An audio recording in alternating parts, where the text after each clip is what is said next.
Sensor technology is used in many areas like transportation, power generation, and even IT services for monitoring critical infrastructure. In this video, I'll show you how to handle this type of large-scale sensor data so that it can be used much more efficiently for sensor data analytics. My name is Karlstetter from IFTA, and I'm currently pursuing a PhD at the Technical University of Munich.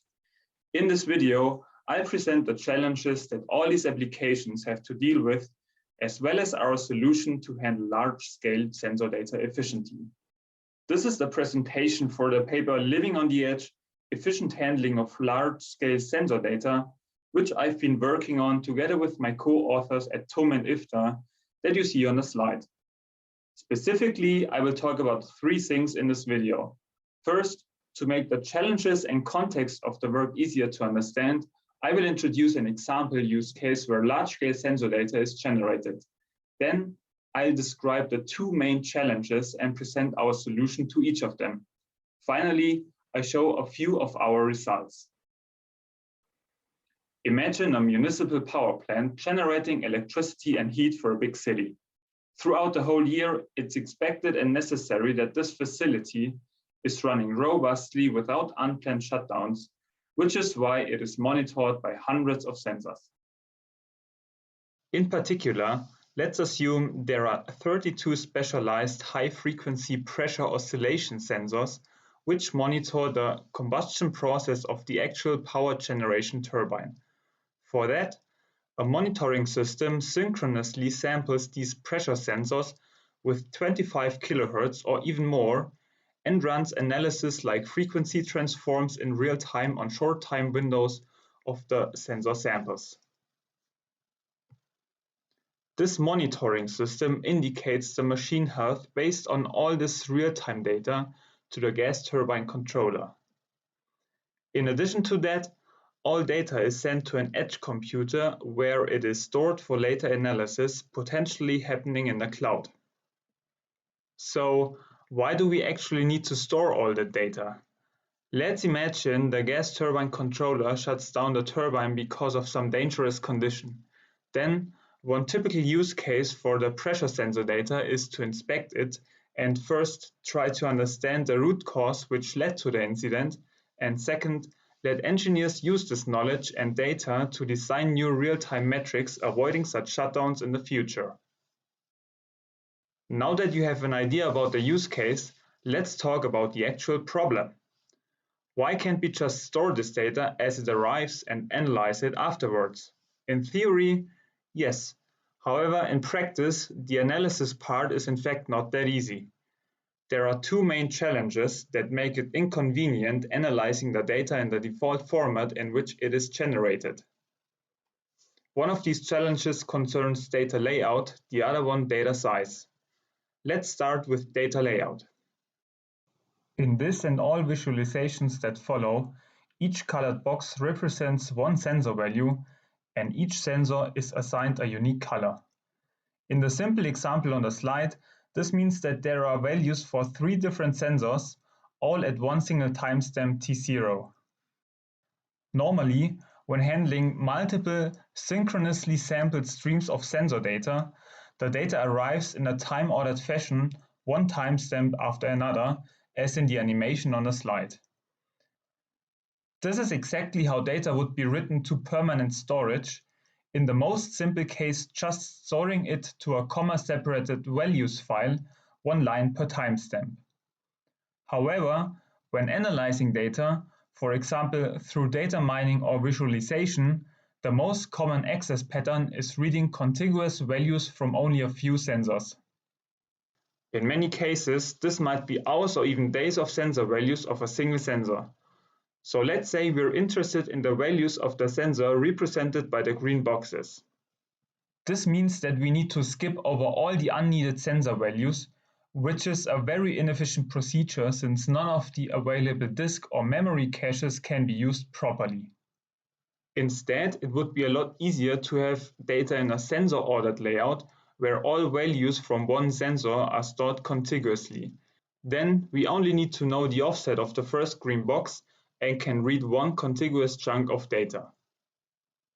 So The question is, how can we efficiently transform the time-ordered high-volume input stream to a sensor-ordered layout already at stream ingestion time and without interrupting the incoming stream or losing sensor values? In our solution, we use a pipeline data buffering approach. For that, we first allocate two large buffers in memory, each of which can hold a certain number of sensor values. In case of a fixed sampling frequency, like for the power plant before, the size of these buffers determines the length of a time window. Conceptually, we view these buffers as being ordered by column, where each column represents a sensor and rows represent subsequent timestamps. When data arrives, we just put it into the next free spot of this buffer until one such so-called row group is filled completely. Then we start serializing this data to permanent storage column by column. Of course, measurement values still continue arriving from the sensors, so filling the next buffer actually happens in parallel to serializing a row group. Once that row group is filled completely, it will be serialized to disk 2 after the previous row group. At the same time, data buffering continues in the first buffer again. By having pre-allocated buffers, we ensure that no delays in data handling interrupt the incoming sensor data, which potentially arrives at a very high speed. Additionally, doing the actual serialization work in an asynchronous way decouples serialization to permanent storage from buffering sensor values. This is important because, as we will just see in a moment, the actual serialization can be pretty compute intensive. As seen in the example from the beginning, sensors use high sampling frequencies to generate measurements. So, as the monitored systems run 24/7 in many cases, our second challenge is to deal with the high volume of noisy sensor values that need to be compressed efficiently. On the slide, you see the history of roughly 2 seconds of sensor values from 3 different sensors. To give you an idea of the magnitude of data that needs to be handled, let's do a quick back-of-the-envelope calculation for the example application scenario from the beginning. Assuming we process the data as single precision floating point values, we see that this power plant alone generates in the order of 500 gigabytes of raw sensor values and analysis results per day. So it is very clear that we need to compress this data. However, it is also apparent that there is a lot of noise in the signal. This kind of stochastic data has a high entropy, making it hard to compress efficiently, especially on the edge on plant side, where computing resources are scarce. This indicates that there is a big need for improving the compression of this type of noisy sensor data. In the following, I present our solution to compress this data in a lossless way. So what's the problem with just using a standard compressor like gzip or cstandard to compress our data? We could, and in fact we do use cstandard in our approach, but with a little additional trick we can help standard compressors to do even better on our floating point data stream. What we are trying to do here is optimizing compression for a certain data type, in particular floating point sensor values, so let's have a look how this data looks like. First, as a reminder, this is how the data looks to us. As you can see in the figure on the right, it is just a bunch of noisy floating point values, all having about the same magnitude. However, standard compressors like cstandard know nothing about floats. What they see is just a stream of bytes. In case of floating point measurements, these consist of sine, exponent, and mantissa parts of the binary floating point representation. This stream of bytes, however, almost looks like noise, so the compressor is having a hard time compressing these bytes. When looking closely on those byte values or the second plot on the right, you observe a pattern for some of the bytes. This is what we exploit to make the life of the data compressor easier. It might now already be obvious to you, but we can just split up the data into 4 different byte streams. Again, we assume single precision values. That way, we separate the high entropy and noisy parts of the floating point mantissa from the lower entropy sign and exponent parts of the values. We concatenate these streams and feed it into the compressor, which now gets to compress one half of values with a comparably low entropy. This can be implemented very efficiently on modern computer architectures by exploiting vectorized instruction sets. Details and a visualization of this implementation can be found in a paper. This additional step is very beneficial, as you will see in the last part of this presentation, where I'm going to present some of our results. To summarize our approach, you have seen that we do two levels of reordering. One when transposing the layout from time ordered to sensor ordered, and another one when splitting up sensor values into the bytes of floating point values. It is important to recognize that it is only possible to efficiently split up floating point bytes because we first transfer the high-level data layout from time ordered to sensor ordered. Our implementation is based on the columnar data format Apache Parquet, in particular the C++ implementation that lives inside the Apache Arrow project.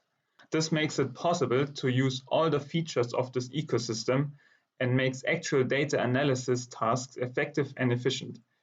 We integrated the compression ideas into the Apache Parquet specification and implemented it for both the C++ and the Java implementation, which means that you can try it with your own floating point datasets. Parquet is a natural fit to the presented approach, since it first encodes columnar data column by column and then compresses the data. We implemented the byte splitting idea using a Parquet encoding. From the several experiments presented in the paper, in this video I focus on the ones that show the compression improvements for floating point sensor data. First, let's look at how the approach affects the size of compressed files. We show results for a few different standard compression schemes here, a subset of what is implemented in Parquet. For now, all these bars show state-of-the-art without our improvements. On the y-axis, the graph shows the compression ratio, which is the size of uncompressed data in relation to the compressed data size. So, uncompressed data has a value of 1 on the scale as indicated by the leftmost bar.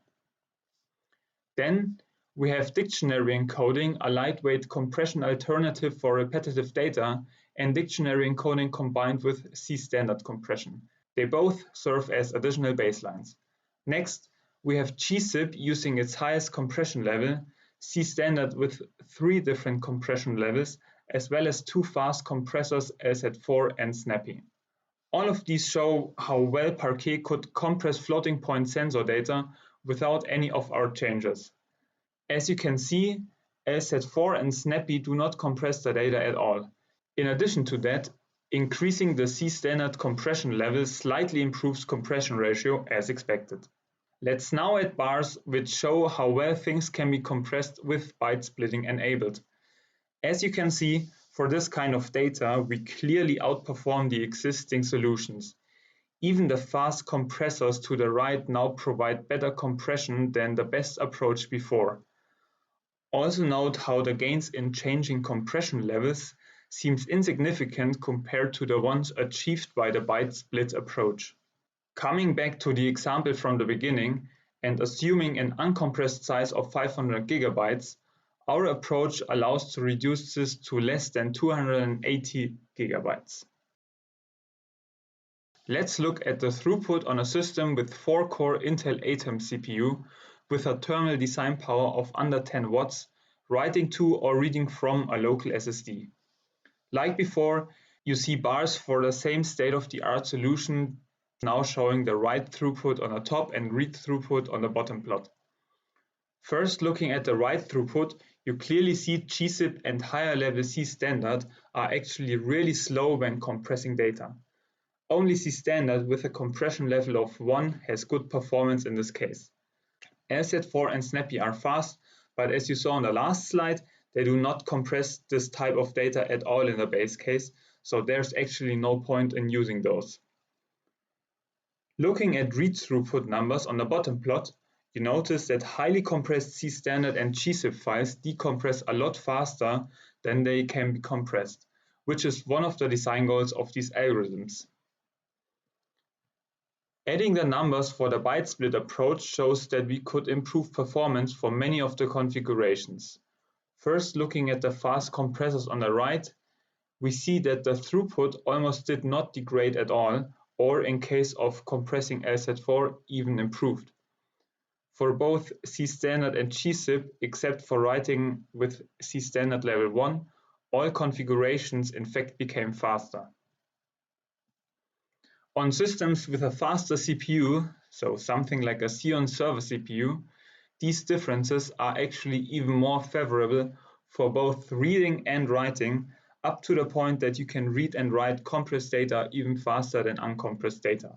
In summary, regarding these compression results, not only does the approach improve the compression ratio considerably, but it's also faster in many cases. Regarding the fast compressors LZ4 and Snappy, this approach opens up new alternatives for cases where compression speed is most important. As mentioned before, there are quite a bit more results in the paper, also regarding layout transformation and end-to-end integration of our solution. To wrap up, I presented you the two main challenges that large-scale sensor monitoring systems face when generating data for easy analysis. Notably, these are data layout transformation and sensor data compression. I presented the high-level concepts of how we solve these challenges and showed you how our solution can improve compression effectiveness as well as compression write and read throughput. Our paper contains more details and illustrations regarding our implementation, as well as a couple of more experimental results and, of course, colorful graphs. If you're already convinced that the approach might also work for your type of floating point data, go ahead and use any of the available implementations of Apache Parquet to try it out on your dataset. I hope you enjoyed watching this. If you have any questions or remarks, feel free to get in touch with us either via the comments under this video or via email. Thank you for watching. We are looking forward to your feedback.